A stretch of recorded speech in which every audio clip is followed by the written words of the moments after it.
Okay, part 3 ng electrical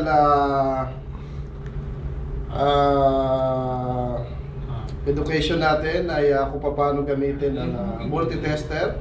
Kung makikita nyo, Brad, lapit-lapit mo ng konti. So ang tawag dito actually ay digital multi-tester. Meron tayong dalawang klaseng multi-tester, yung analog. So ngayon makikita nyo yung digital multi-tester. So nasa opposition siya. Pag nilagay mo dito,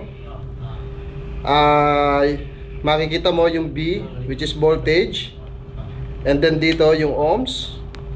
And then dito yung hertz. And then yung dito yung milliamperes. Okay, so ibabalik ko ngayon sa voltage. And then isi-select natin para makasukat tayo ng output ng mga equipment o input ng mga pagsasaksakan natin mga electrical equipment. So pupunta tayo sa outlet. Brad, ilapit mo dito para masukat natin yung voltahe. Kung makikita ninyo dito sa T-room, meron naka-indicate na 110 volt.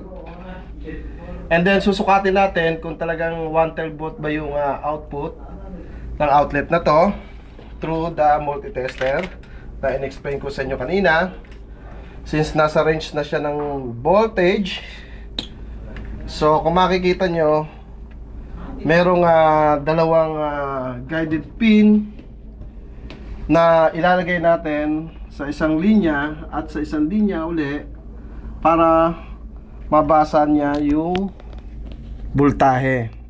So pag on natin ito, supposedly mababasa niya yung voltahe. Kung makikita nyo, ayan, 122, 122, 122 yung voltage niya. So nasa range ito ng 110 volts. Okay, yan po ang tamang pagbasa ng voltahe through digital multimeter. Okay, so opo na, Brad.